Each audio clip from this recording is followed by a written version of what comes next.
assim, pois a ideia central, não é? Debatermos um pouco o lema da nossa terceira Conferência Cabo-Verdiana de Filosofia, Literatura e Educação, né? A terceira edição teve como aspecto central o lema Trocas Narrativas e Experiência de Leitura Plural, onde a própria educação, em Cabo Verde, igualmente no espaço lusófono, de uma forma geral, penso que a educação tem uma missão fundamental, uma vez que o objetivo central não é dizer que temos que seguir religiosamente as narrativas ou os textos fundadores, mas muito mais do que isso é termos a noção de que as narrativas são narrativas, os textos fundadores e outras formas de narrativa, não necessariamente as escritas, têm uma missão fundamental na educação do humano. Faço aqui lembrar o nosso grande pensador Paul Ricoeur, que dizia que nós somos seres embrulhados em histórias, não é? Justamente porque as narrativas permitem-nos desapropriar-nos do nosso ego, muitas vezes mesquinho e fechado e ensimismado, permitindo-nos, evidentemente, abrir-nos a outras alteridades, né? A outras alteridades que fazem parte da nossa própria constituição ontológica como humanos, né? Isso é uma dimensão fundamental hoje, sobretudo porque a contemporaneidade, sabemos que tem essa tendência em reduzir-se muito aos paradigmas, ao paradigma tecno-científico, ou muitas vezes ao paradigma informacional e comunicacional, que é importante, tudo bem, mas esse paradigma científico e tecnológico carece de uma abordagem e de uma percepção, de uma consciencialização, de uma vivência da literatura, da filosofia, que são também narrativas, não é? São também narrativas. Isso é uma preocupação que eu penso que deve ser levada em consideração desde a infância. Desde a infância. Uma vez que a infância, como diz o Fernando Pessoa, a infância é uma pátria, né? É uma pátria ontológica. E respeitando a infância, respeitar a infância significa dar a conhecer desde a infância estas narrativas. Porque no fundo são narrativas do ser, né? São narrativas do ser porque permitem a criança, o adulto, o jovem, qualquer ser humano, né, autoperceber-se, né? E, portanto, trazendo aqui um bocadinho a reflexão para o contexto cabo-verdiano, a série de narrativas plurais, eu acho que Cabo Verde, por natureza, é um caso de narrativas plurais, porque o cabo-verdiano nasceu do diferente e da diferença de povos, de cruzamentos de rotas, portanto, em vários oceanos, portanto, no Oceano Atlântico, e tudo isso faz com que o cabo-verdiano tenha nascido do diferente, não é? Não obstante as condições, as vicissitudes da própria história. E o objetivo aqui, penso que não é dizer que temos que seguir as narrativas religiosamente, passo a expressão, mais uma vez, mas, no fundo, a ideia de que sem as narrativas jamais conseguimos colocar a pergunta sobre quem somos enquanto cabo-verdianos e também enquanto outras nacionalidades, outras identidades no espaço da lusofonia. Aqui faço-me até recordar a Hannah Arendt, né? Quando fala da ontologia do quem somos. Né? A ontologia do quem somos, depende, portanto, das questões colocadas sobre quem fomos no passado, para que possamos, portanto, colocar portanto, os questionamentos sobre quem seremos no futuro. Penso que muitas questões, muitas problemáticas, muitos problemas complexos e complicados, no sentido negativo do termo, que acontecem na contemporaneidade, penso que poderá dever-se um pouco a não sermos educados, talvez, para a compreensão das narrativas do quem fomos. Porque muitas vezes o facto de não soubermos quem fomos no passado histórico, não é? Poderá fazer com que o ser humano tenha comportamentos também menos corretos do ponto de vista da compreensão da história, das ideologias, da forma de viver a própria contemporaneidade. Os cenários contemporâneos que vamos viver agora, muitos destes cenários, penso que devem ao facto de também, não digo só essa a causa, mas de também não sermos educados, muitas vezes, pela compreensão do quem fomos. Isso faz muita falta, portanto, nos dias de hoje. Porque acho que a arte de narrar já, a própria arte de narrar, não é? É já uma experiência de trocas narrativas. A criança, o adolescente, quando entra no texto, digamos assim, no texto, e coloca-se no lugar das várias personagens e vai sendo a personagem A ou a personagem B, ou o João, ou o António, ou sejam elas quais forem as personagens, é claro que está vivendo neste momento uma experiência plural, né? Porque nós somos corresponsáveis pela nossa própria história, somos coautores, né? A Hannah Arendt, né? Somos coautores da nossa própria história e acabamos por corresponsabilizar-nos pelo que aconteceu. Então, nesse sentido, penso que a educação tem um papel fundamental e nesse sentido, fala-se de uma educação filosófica, para uma educação onde o pensar e o sentir não estão separados, né? São alguns tópicos iniciais que poderão ser importantes. Muito bem, eu talvez pudesse... Há aqui dois pontos que me são particularmente caros. Um dessa relação entre filosofia e educação.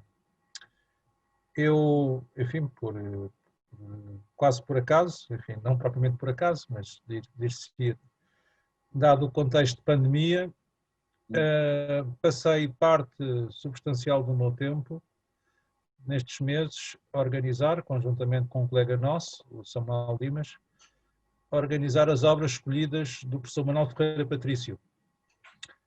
O professor Manuel Ferreira Patrício é uma pessoa em Portugal, uma figura muito proeminente nas áreas da educação, como todos sabemos, e de tal modo que ele forjou mesmo um novo conceito, que é o conceito de antropagogia. Ou seja, para salientar que a questão da formação não se põe apenas ao nível mais infantil, não é? E, portanto, a pedagogia é um conceito demasiado curto para ele, exatamente para acentuar essa dimensão da formação contínua, da educação ao longo da vida. E, de facto, enfim, obviamente inspirado desde logo no Comênio, mas em outras figuras portuguesas, como o Leonardo Coimbra, que foi objeto precisamente da tese de doutoramento dele, a pedagogia de Leonardo Coimbra, teoria e prática. Enfim, ele pôs este título de pedagogia, mas depois vem dizer, durante toda a tese, que não há uma pedagogia, o que há uma antropagogia, ou seja, uma formação integral do humano. E para o professor Manuel Ferreira Patrício, e eu, enfim, reconheço-me nessa perspectiva, as teorias de educação que são mais apelativas, mais sustentadas, mais estruturadas, aquelas que nos levam mais longe, são aquelas que assumem essa matriz filosófica, essa estruturação filosófica, sendo que para o professor Manuel Ferreira Patrício, eu próprio acabei de escrever há uns dias, num prefácio que escrevi, para uma dessas obras escolhidas, para o professor Manuel Ferreira Patrício, a própria filosofia tem uma vocação antropagógica, ou seja, a filosofia também só é se for, ou só será se for antropagógica, no sentido em que a filosofia só será se promover a formação integral do homem, do humano. Isso é particularmente interessante nos tempos de hoje, como de resto salientaste bem, onde já não há, ou há cada vez menos, esse horizonte de uma formação integral do humano. Isso reenvia-nos para as concepções mais clássicas da filosofia, desde logo da filosofia grega, sabedoria de vida, e não de todo, como muitas vezes acontece hoje, uma espécie de técnica argumentativa, reflexiva, não era isso de todo o que estava em causa no início da filosofia, pelo contrário, era esse sentido de uma formação integral do humano, chamemos ou não antropofagia. Portanto, a questão da literatura, ou melhor, a questão do sentido, tem muito a ver com a literatura, na exata medida em que, nas literaturas, enfim, a categoria da narrativa é uma categoria axial, não é? E a narrativa é um desenvolvimento de uma história, independentemente agora da questão cronológica, que não é aqui relevante, mas em que subjacente está sempre a questão do sentido, não é? Que sentido faz isto? E reenviando uma vez mais para a nossa vida, para a vida de cada um de nós, a questão do sentido é sempre axial, não é? Que sentido tem a nossa vida? Que sentido tem cada ato que nós assumimos em cada minuto da nossa vida? Isso também para mim é particularmente sensível. Eu de resto já escrevi um ensaio há uns tempos em que procurei desenvolver essa tese, enfim, não propriamente ser pretendendo ser particularmente original, enfim, eu dialogo com outros autores, não apenas portugueses, mas também portugueses, nomeadamente o José Marinho, e onde acentuava essa dimensão entre ser e sentido. Aliás, o ensaio chamava-se assim, entre ser e sentido, não é? A ideia de que o ser só se completa, só se planifica na medida em que assume para si um sentido. E aqui assume uma dimensão puramente subjetiva, não é? Mesmo que esse sentido que cada um de nós encontre, aos olhos de outros, pareça completamente errado, ou desviante, ou ilusório. Mas naquele momento, aquele era o sentido que eu encontrei. E isso é fundamental, não é? Nós a cada momento percebermos ou sentirmos, é uma sensação ontológica, mais do que uma percepção cognitiva, nós sentirmos que a nossa vida faz sentido, que certos atos que nós tomamos fazem particularmente sentido, na exata medida em que dão sentido à nossa vida. Enfim, são duas questões que estão interligadas, não é? Como se vê, porque uma vez mais voltamos a essa dimensão da formação integral do humano. Na medida em que não há um caminho, ou se houver um caminho de tal modo largo que cada um pode encontrar a sua rota, o seu rumo específico, mas em que eu diria em que a constante é sempre essa, a procura de um sentido, de um máximo sentido.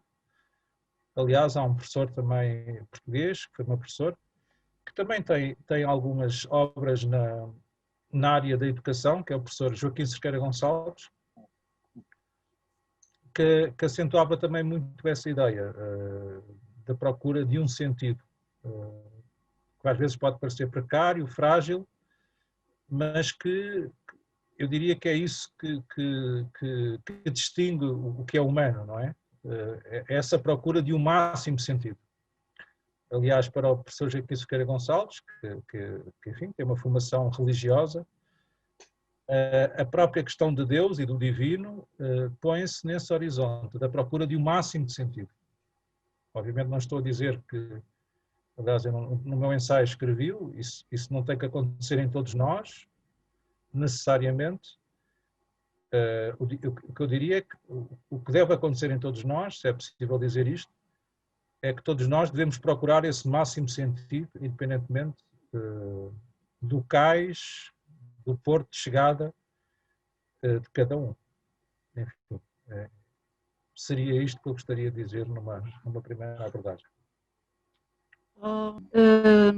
Dizia eu que, enfim, começo por agradecer o convite ao Helder para participar nesta breve conversa e para dar os parabéns ao Helder e também para, enfim, começar por dizer desde logo que concordo em grande medida com as aproximações que quer o Helder, quer o Renato fizeram a propósito deste tema da terceira conferência sobre literatura, ou sobre filosofia, literatura e educação, ou como queiram. E para começar por manifestar alguma dificuldade que eu sempre tive de equacionar a educação como algo que algumas correntes, obviamente que creio que não são hoje as dominantes, mas de olhar a educação como alguma coisa que pode ser, digamos, trabalhado, aprofundado, investigado num lugar de algum isolamento, ou isoladamente, melhor dizer. Porque a educação, a meu ver, sempre será algo que se destina ao humano, à vida. A educação é algo extremamente valioso. Mas é um processo cumulativo, quer dizer, para quem parte do princípio, enfim, que, por exemplo, e no meu caso, sem dúvida que isso é verdade, a filosofia concebe-a sempre como, enfim, um pouco ao jeito do que Agostinho da Silva, um autor português conhecido, bem conhecido de nós e de muitos, como uma grande figura do pensamento português do século XX, eu diria mesmo até do pensamento filosófico de língua portuguesa, de que a filosofia é uma sabedoria para a vida. Eu não me canso nunca de referir esta ideia, na medida em que essa sabedoria é alguma coisa que eu situo acima do conhecimento. E digamos que a educação tem os dois lados, tem conhecimento e tem sabedoria. Tem a instrução, tem a educação no sentido, digamos, do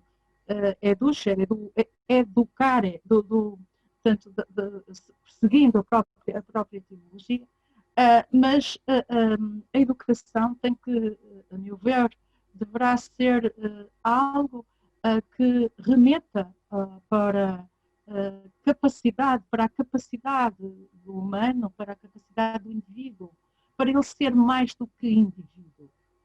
Isto é, para ele poder ser, numa perspectiva, digamos, antropológica e numa perspectiva, até se quiser, numa perspectiva filosófica, para ele, de uma filosofia próxima de um personalismo, se quiserem, de um humanismo, de tendências próximas de algumas das grandes correntes da filosofia do início, do final do século XIX e, sobretudo, da primeira metade do século XX, das filosofias personalistas. Isto é, portanto, a educação, o sentido de olhar a educação como uma educação que visa chegar, visa ascender do indivíduo à pessoa. Isto é, visa fornecer princípios, valores, orientações que permitam uma superação, ou uma superação e uma autossuperação que leva, que parte do conhecimento, num sentido mais natureza epistemológica, num sentido mesmo gnoseológico, mas sobretudo epistemológico, e que permite chegar a algo mais elevado, num processo que, enfim, que é também próximo não só de Agostinho da Silva, mas também do Leonardo Coimbra e de tantos outros, que é essa ligação da aproximação do indivíduo com a pessoa e da pessoa com o que está, não acima, mas daquilo que a excede, e que ela é capaz de algo que a excede, e que ela é capaz de aí encontrar, certo, o tal sentido, ou aquilo que o Renato dizia agora, do máximo sentido, desse encontro do máximo sentido, que muitas vezes num plano, digamos, de uma maior concretude, ou no sentido de uma maior objetividade, não se consegue de todo, e se consegue em planos outros. Esses planos outros podem ser planos da música, podem ser planos do nível da estética, do nível da metafísica, de diversos níveis que já, de algum modo, se encontram num patamar ou num plano em que a educação tem que ter, ou teve que ter, dentro daquilo que fomos e para o qual caminhamos, um papel central. Isto para dizer que a educação, a meu ver, se concebida neste sentido, digamos, da construção do humano para, eu vou usar uma expressão leonardina, para superiores formas de existência. Essas superiores formas de existência só são possíveis graças a uma estrutura e a um chão, se quiserem, a um chão seguro, que só a educação permite. E porque acho que há valores na panóplia mais alargada da axiologia e da ética, os mais diversos valores não se conseguem atingir ou aproximar, não nos conseguimos aproximar se não houver uma educação que permita tocar lá, que permita uma aproximação. E por isso aqui é já, digamos, de algum modo, um olhar em que educação, filosofia, literatura, e em que conhecimento e instrução têm que, como que, dar um salto, no sentido de chegar ao plano daquilo que o Agostinho da Silva chamava a sabedoria e que eu subscrevo inteiramente. Não sei se... Parece que vamos regravar. Hã? Parece que chegamos aos 40 minutos. Parece que chegamos aos 40 minutos. Não sei se respondi e fui de encontro ao que se esperava desta relação entre a filosofia, a literatura e a educação. Falei não muito de literatura, mas a literatura é sempre um meio e uma pedagogia de excelência também para todo este conhecimento poder ser visualizado. Assim falava, portanto, dessa ideia, né, que foi frisada tanto pelo Renato como pelo professor Celeste, não é, sobre a questão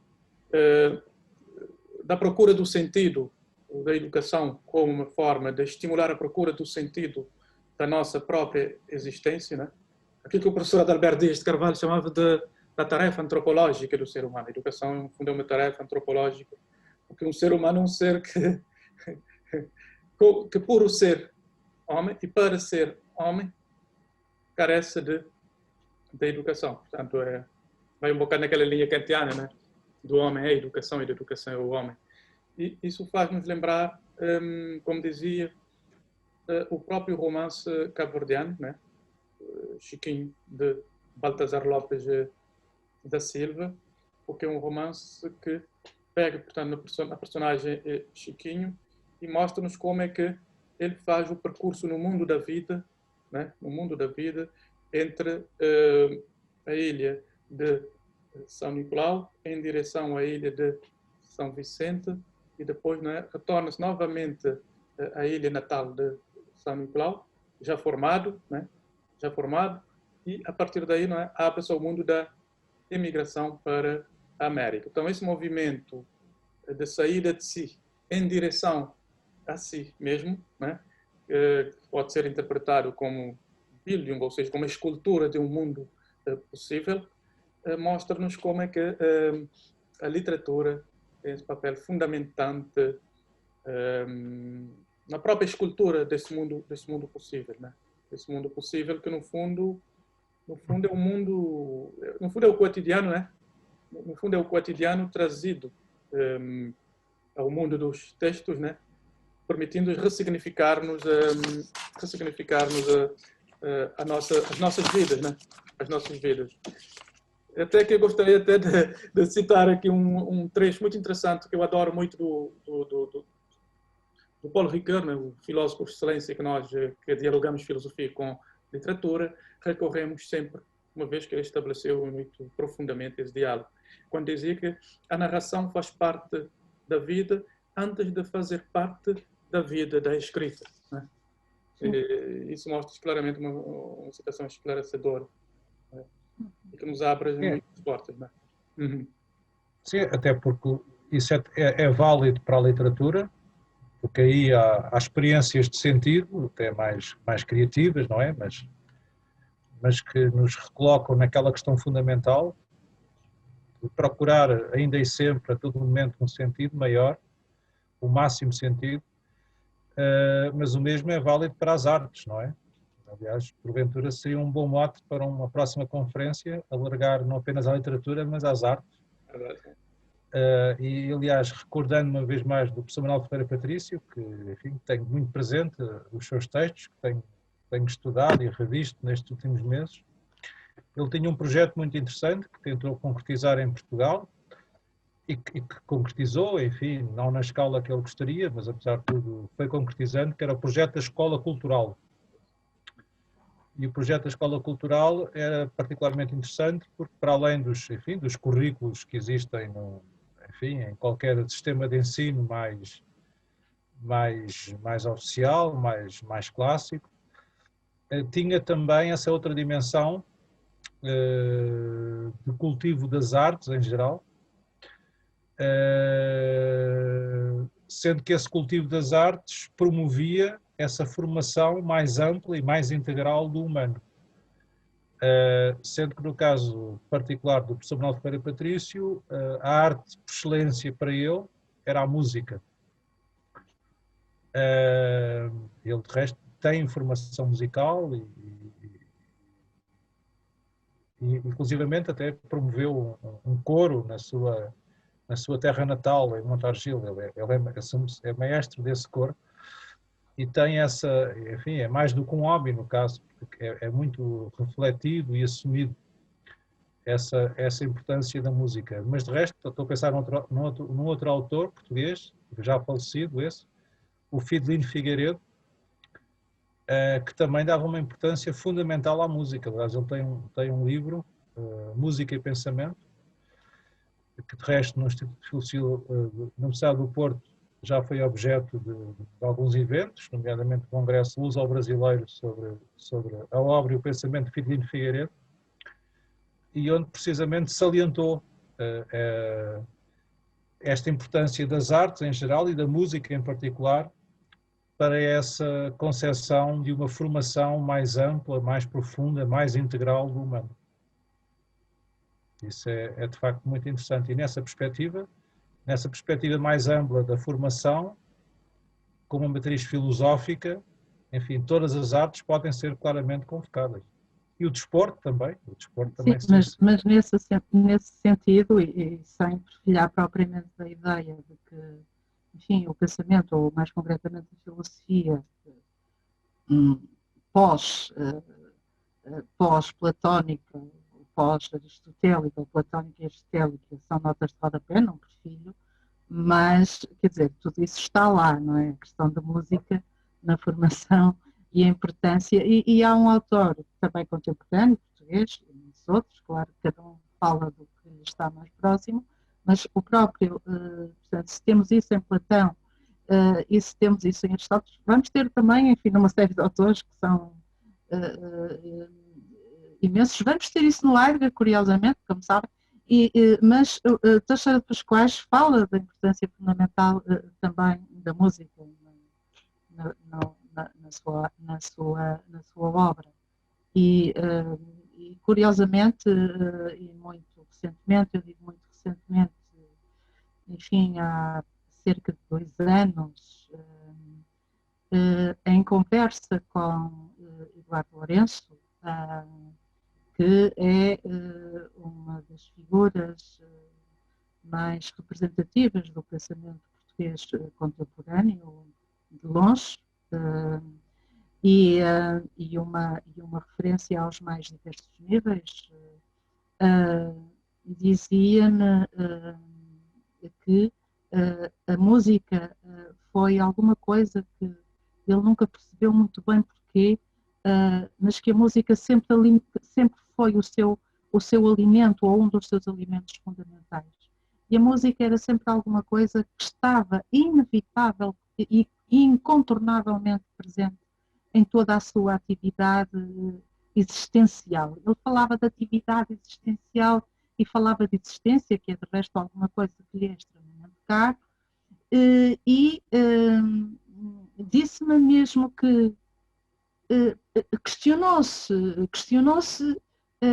a ele próprio, em que eu ouvia ele dizer: porque é que eu, que tantas e tantas vezes escrevi sobre música, quase nunca publiquei nada sobre música. E como sabemos, entretanto, saiu um volume sobre música de Eduardo Lourenço, e tem ocupado muito do seu tempo, enfim, eu até há pouco tempo, agora está um pouco já com os seus 95 ou 96 anos, já, enfim, mas em que a música era também, digamos, uma das áreas fundamentais para a construção e para a construção do humano, no sentido de uma presença inevitável, no sentido também do tal encontro de um sentido maior, do tal máximo sentido do que falava o Renato, também por relação com o professor Cerqueira Gonçalves e os mais diversos autores. E a música está também muito presente, enfim, no pensamento cabo-verdiano, como elemento de uma identidade sem dúvida, não é? É verdade. Assim, sim, penso que no caso do pensamento cabo-verdiano, a música tem um papel, sem dúvida, fundamental. Não existem grandes teorizações ou estudos filosóficos sobre a música. Mesmo os pensadores cabo-verdianos do passado, escritores, compositores, né, não teorizaram naturalmente, mas vê-se nas entrelinhas uma dimensão filosófica muito forte. Ou seja, é um trabalho a fazer, não é, Helder? Um trabalho a fazer, é verdade. Temos o caso, por exemplo, de Eugênio Tavares, que é um grande compositor, o caso do Beleza, do Beleza, do Manuel de Nobre, são compositores cuja dimensão filosófica, não só social, mas filosófica, da parte do pensamento, é muito forte e salta essa vista com muita facilidade para compreender. Tem que aliciar os seus alunos a investigarem essa componente dos autores cabo-verdianos para podermos dialogar sobre essa componente. Na verdade, nas minhas aulas, normalmente na estética, como trabalho muito com a estética e a filosofia da educação, né? E a hermenêutica algumas vezes, então nós temos sempre essas possibilidades de entrada em autores cabo-verdianos, né? No próprio curso de filosofia, como forma de irmos trabalhando, né? Na medida do possível, naturalmente, esses autores, e tentar fazer essa reflexão filosófica conceptual, aplicar conceitos filosóficos, e muito mais do que aplicar conceitos filosóficos, também que é ensinar a ver, não é? Ensinar a ver os próprios conceitos que estão dentro, não é? Estão impregnados dentro do pensamento de uma composição ou de um texto literário, etc. Por exemplo, temos o caso do Eugênio Tavares, o poema da Morna Força de Creteu, que é um poema, que é uma música construída por diretrizes platónicas. Diretrizes platónicas do mundo sensível e do mundo inteligível, né? Quando diz, não há nada nesse mundo mais grande que amor, não há nada nesta vida maior do que o amor, onde ele mostra o caminho de um sujeito, não é, que parte do mundo sensível para um mundo inteligível do amor, onde alcança a ideia da luz, da verdade, de Deus, essa ideia teológica e metafísica.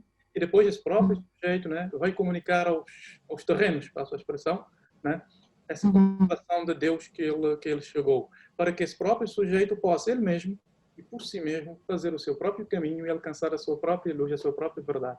Mas tudo isso é uma música, podemos chamá-lo até de um hino da cabo-verdianidade, em termos de música. Mas todo o pensamento cabo-verdiano, nesse contexto da música, tem naturalmente uma forte dimensão filosófica, mas que é natural porque a própria construção antropológica do homem cabo-verdiano, né, mostra-nos várias influências. Né? E, por exemplo, podemos falar do seminário Liceu de São Nicolau, em Cabo Verde, né, onde os estudantes na altura que passaram por esse seminário se transformaram em grandes escritores cabo-verdianos, é o caso de Baltazar Lopes da Silva, do José Lopes e muitos outros, né? Eles tiveram uma formação também como uma influência muito forte, uma formação greco-latina, uma formação humanística e religiosa. Então é natural que todas essas influências, né, de várias culturas africanas e europeias acabaram por eu não gosto muito da palavra formatar, mas por dar forma, uma forma aberta para que a cultura cabo-verdiana fosse o que ela é, né? O que ela é e que carece. Eu sempre vi enfim, apesar de conhecer pouco dos autores cabo-verdianos, mas pelo pouco que pude investigar e que pude ler, acho que de facto é extraordinário e sempre comentei isso com o Elter desde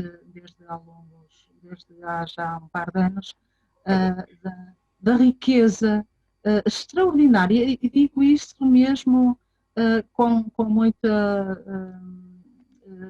com uma grande e profunda sinceridade. Sempre vi, de facto, nos autores cabo-verdianos, pelas suas relações, até por um certo cosmopolitismo que me parece que está presente nesses autores, e por aquilo que eles, digamos, agarram, digamos assim, de fora, e depois, com esse material, o modo como entretanto, tão bem o formatam e aproximando da cultura genuína cabo-verdiana, e que dá não propriamente a ideia de um povo e de uma cultura isolado na tal ilha adjacente, naquela ilha ali no meio, ou nas ilhas no meio do Atlântico, mas de uma cultura que recebe, de uma cultura que dá, de uma cultura de cruzamento e de conexão, e de conexões fortíssimas com diversos géneros literários, com tantas pontes que estabelece, que acho de facto extraordinário digamos, aquilo que, digamos, o panorama da literatura cabo-verdiana possibilita. É pena que, entretanto, não se invista mais na cultura cabo-verdiana, nas suas mais diversas acessões, começando por mostrar, por descobrir, por investigar os autores nas suas mais diversas nuances. Aliás, um bocado que eu falava com o Renato há algum tempo também, neste sentido, é que uma das missões também dessa conferência é um bocado lançar, né? Desde a primeira edição em 2013 também, na verdade, é lançar estas pistas de reflexão, né? Para que outros investigadores, cabo-verdianos e não só, naturalmente, né? investiguem sobre estas problemáticas filosóficas e literárias, porque, como defendi de uma forma ainda embrionária, porque é um trabalho a fazer, né? É uma construção, um trabalho a fazer. No livro Filosofia, Literatura e Educação, comecei lá, de certa forma, lançando algumas pistas de reflexão neste sentido, né? O livro editado pelo Milo, e também na tese, também do doutoramento. Mas outros colegas de Cabo Verde também alguns, né, estão a investigar nesta área. Temos o caso do professor Belino, por exemplo, que já teve algumas investigações sobre o escritor José Luís Tavares e o Prémio Camões Arménio Vieira, e outras reflexões que vão surgindo. Queremos que, quem sabe, num horizonte de 20 anos, vamos ter mais estudos sobre o pensamento cabo-verdiano, porque é só assim que vvamos construir uma filosofia cabo-verdiana. Claro. Eu acho que é como um bocado na Grécia. Na Grécia, a filosofia nasce, a filosofia nasce do encontro com a poesia, da coabitação, como diz a professora Celeste no seu discurso, com a poesia. Então, fala-se da poesia à filosofia. Acho que em Cabo Verde também vai ser o mesmo, porque a literatura cabo-verdiana nasce no século XIX, mas nasce com uma forte dimensão filosófica. Por exemplo, no Eugênio Tavares, vamos notar uma presença forte de Rousseau, de Kant, de Platão, de Schiller, de Goethe, etc., que a gente fica a pensar como é possível naquele tempo do século XIX, num mundo ainda tão é essa ideia do diálogo, é essa ideia do... Não é que não vivem isoladamente, não estão, esses autores estão todos nesse diálogo, nessa abertura com o que se passa, com o que se vai passando portanto, ao nível do pensamento, ao nível dos autores que por aí fora, que pelo mundo fora vão escrevendo. E isso é extraordinário, como é que esse diálogo acontece e começa a acontecer exatamente logo no século XIX. Não é? Portanto, não sei, talvez aqui possamos terminar. Já passaram 40 minutos. Talvez, sim, acho que sim. Sim. Não sei se tem mais alguma coisa a dizer, mas da minha parte, sim. Não, eu tenho a agradecer o convite para esta intervenção e, enfim, desejar que possa produzir algo. Nós também agradecemos muito a vossa presença, a professora Celeste, o professor Renato, a comissão organizadora, que também fazem parte naturalmente. Agradecemos uns aos outros e mutuamente, e que venham muito mais conferências, né? Porque esta ou outras, para que possamos enriquecer-nos cada vez mais, porque nós somos povos lusófonos, temos muito em comum e temos que continuar a lutar juntos para que o mundo seja um mundo melhor. É isso. Muito bem, Alter. Até a próxima, então. Muito grande. E que essa pandemia passe já para a gente ficar tranquilos e livres. Espero bem que sim. É verdade. Vamos, eu acho que nem a oração vai ajudar, mas enfim, para gente crente pode ser que sim. Então, um abraço muito grande para todos. Deus, Elker, um abraço.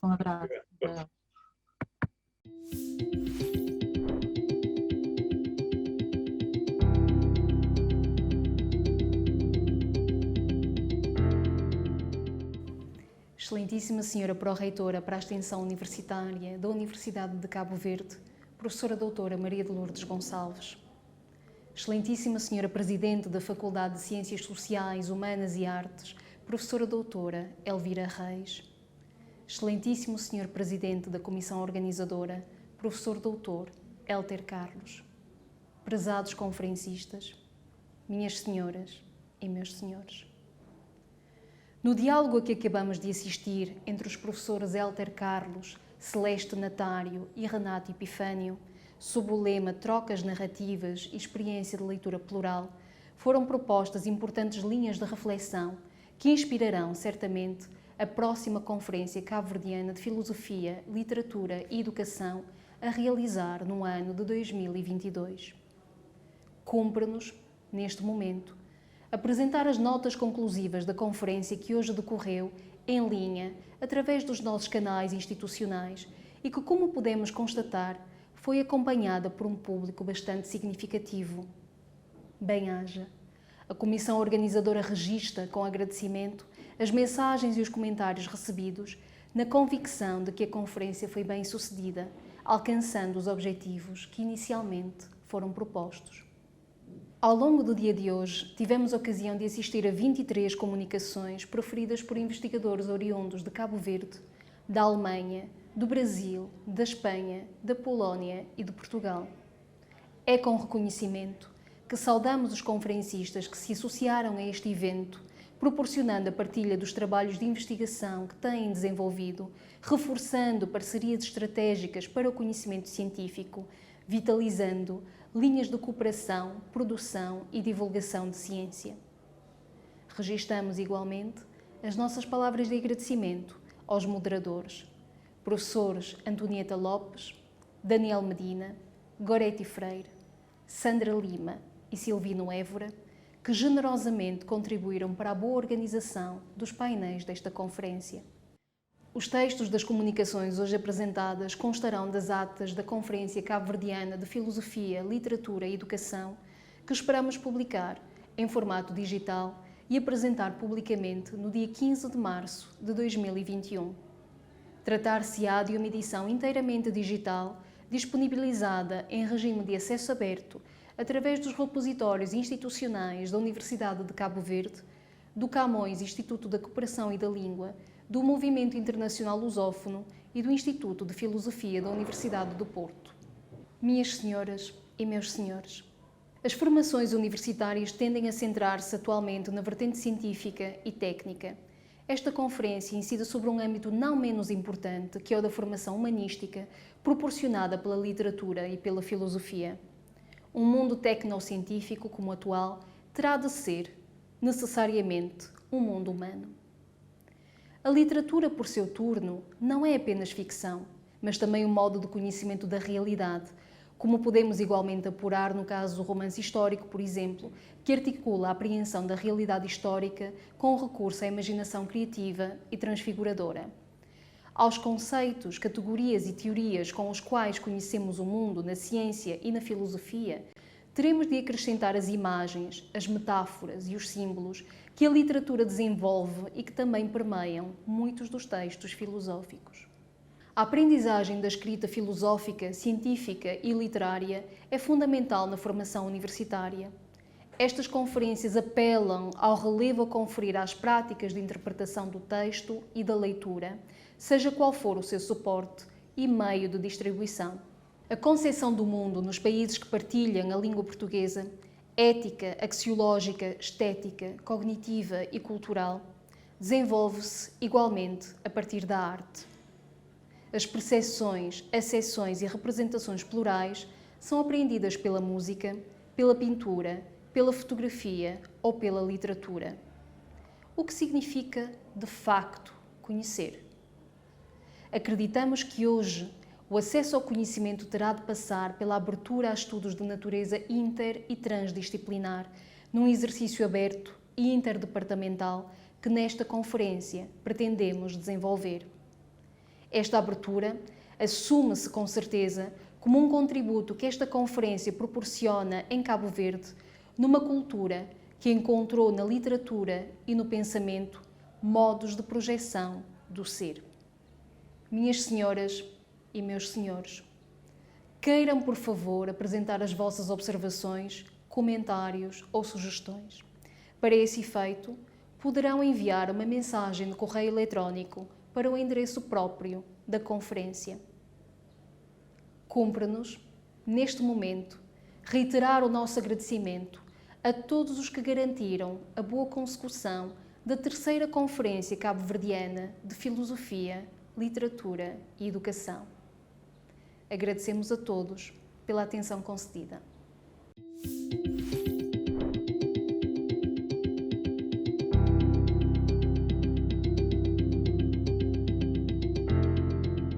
Começo por cumprimentar a todos os intervenientes deste painel de encerramento da terceira Conferência Cabo-Verdiana de Filosofia, Literatura e Educação.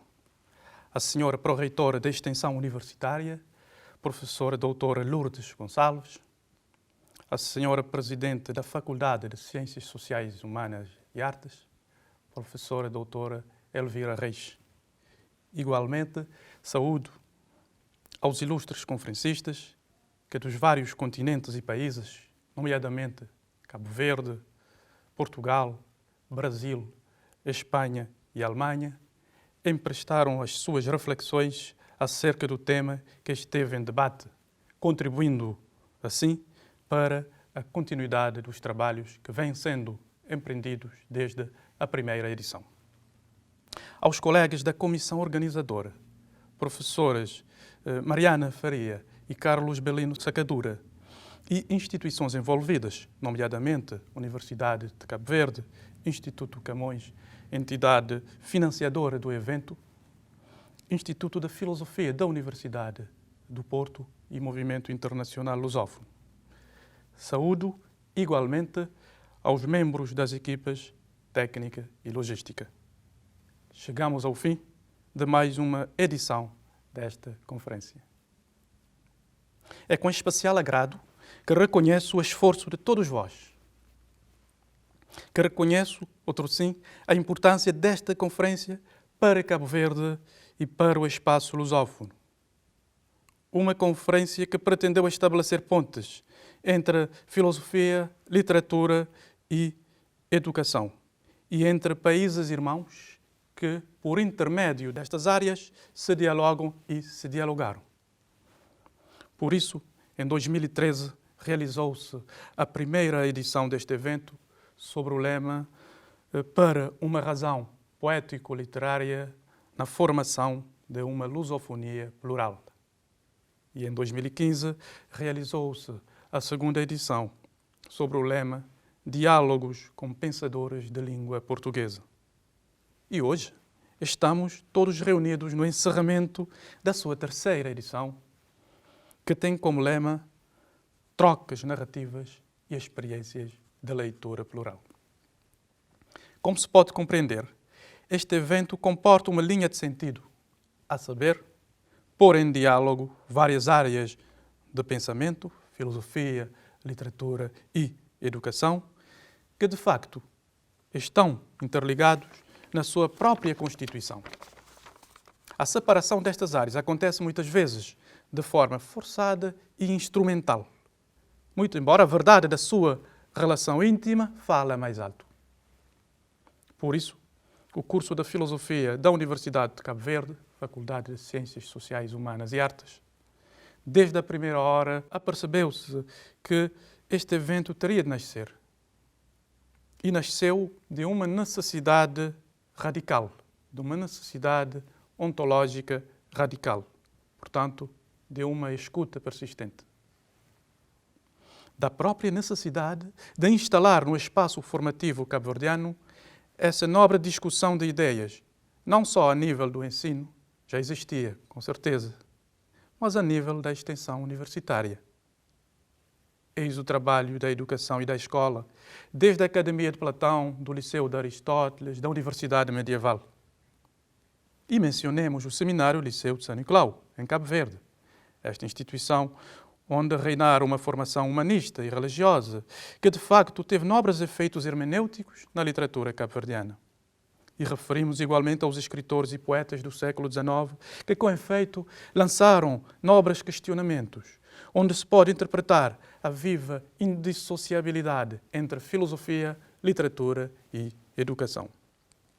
Gostaríamos de sublinhar que a Universidade de Cabo Verde tem um papel fundamentante em inverter esta tendência atual de ler a realidade sobre o mero olhar do paradigma tecnocientífico, olvidando que a realidade humana, além da sua dimensão técnica, carece de outras dimensões, a emocional, a afetiva, a sentimental, fornecidas pela literatura, as artes e a filosofia, e que poderão humanizar aquelas, as técnicas e as tecnologias, principalmente quando aquelas caminham de forma unilateral, unidimensional, para aqui usar a expressão de Herbert Marcuse. Assim, esse diálogo entre filosofia e literatura pode configurar novas formas de repensar o mundo e a vida, a sociedade e a cultura, no espaço lusófono e não só. Também podemos dizer que é uma autêntica forma de solidificar uma razão partilhada e dialógica, uma razão plural e aberta. É nesta linha de sentido que entendemos todas as comunicações aqui apresentadas, que com efeito trouxeram uma riqueza experiencial e alimentaram os caminhos traçados nas edições anteriores. Estamos no caminho certo e, por isso, almejamos um Cabo Verde, onde se continua a escuta do dom da linguagem poética e do questionamento filosófico, com vista a uma cultura da alma da terra e da terra da alma. A uma cultura de abertura a outras alteridades narrativas. É com estas palavras que terminamos, almejando que a 4ª edição seja também de grande envergadura para todo o espaço poético, literário e filosófico cabo-verdiano, lusófono e não só. Muito obrigado.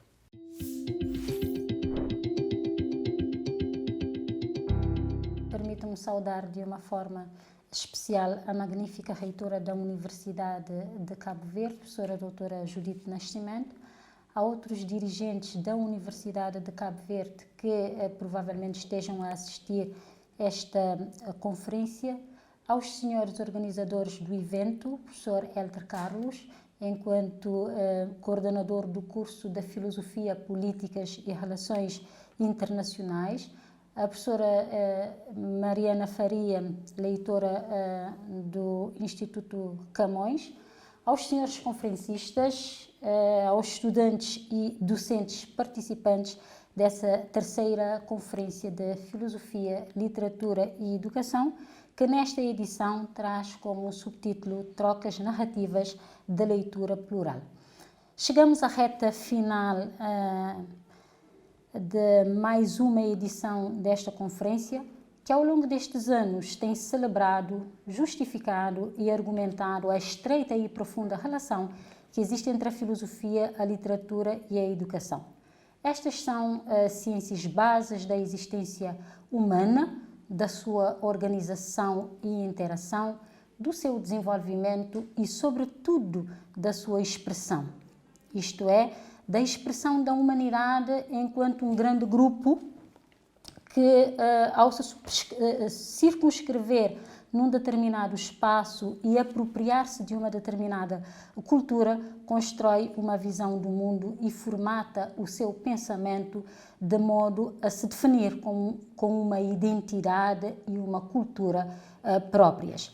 Estas são veiculadas através da linguagem e ao longo dos séculos nós temos visto a literatura como uma forma de organização estética e de expressão estética desta mesma linguagem. E por isso esta relação entre a literatura e a filosofia é uma relação que se justifica e que precisa ser compreendida para melhor compreendermos o próprio ser humano, a própria humanidade.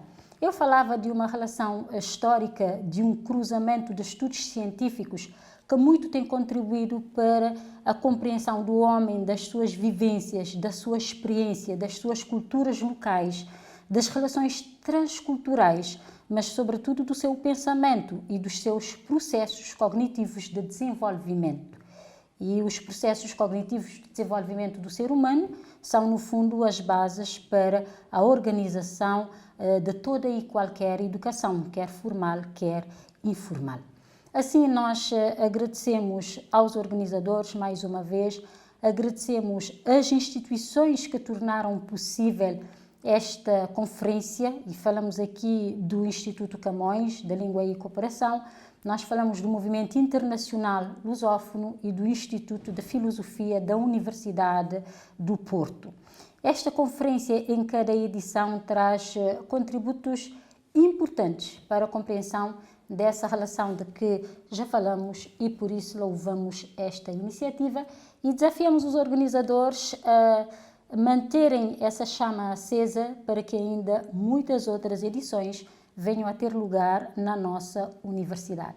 Bem-haja a 4ª edição da Conferência Cabo-Verdiana da Filosofia, Literatura e Educação. Obrigada a todos.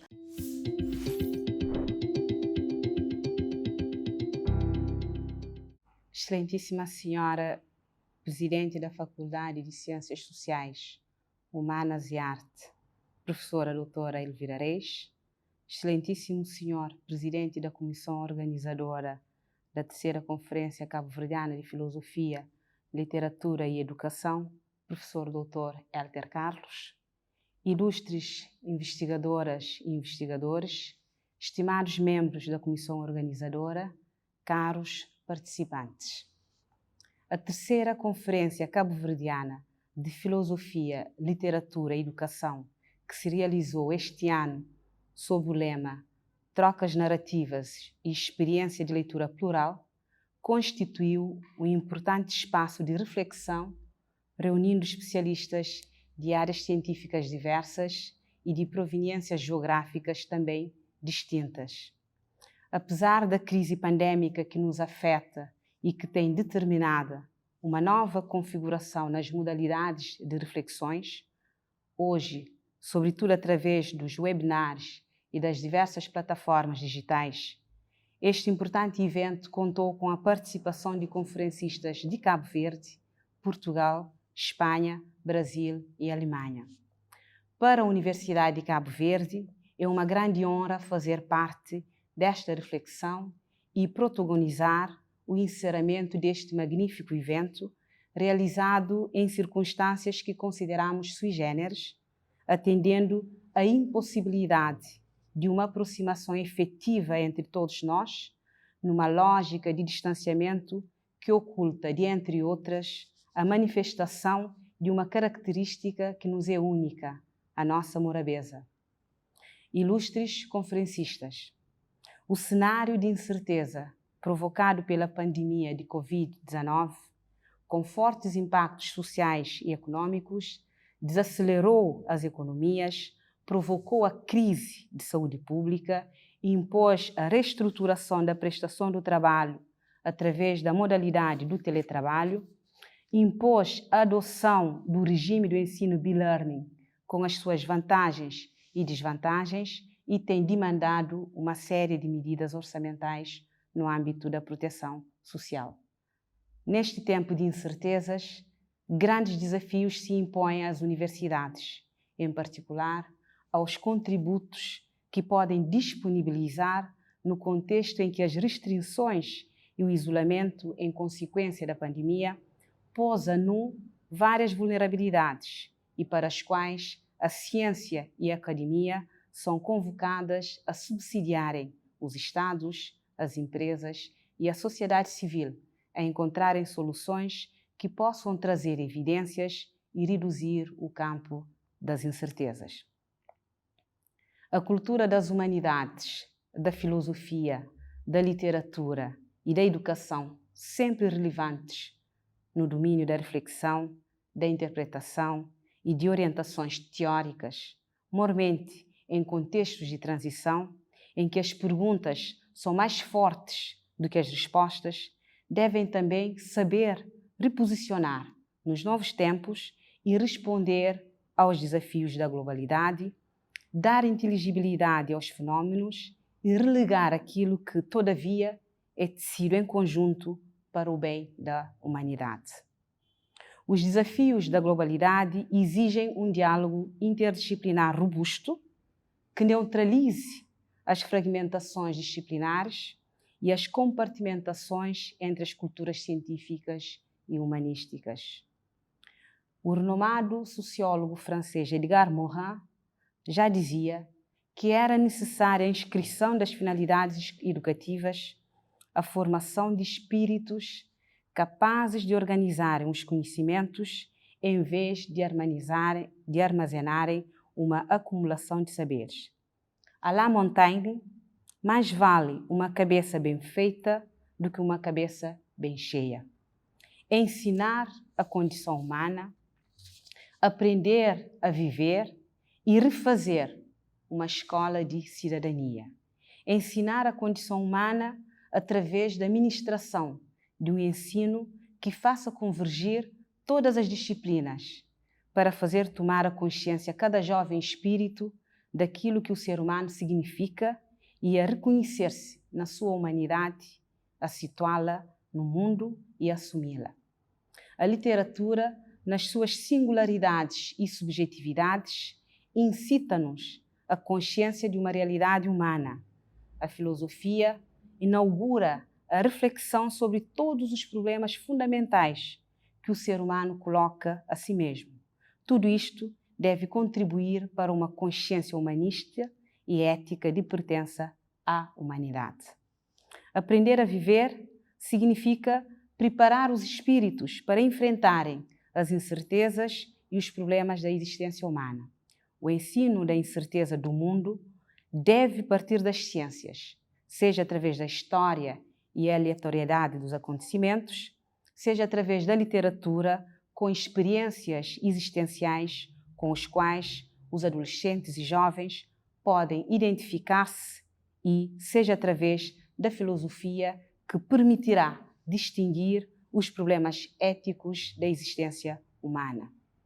A aprendizagem da cidadania deve permitir incrustar no jovem estudante a condição de cidadão do seu país, da sua cultura e da sua comunidade.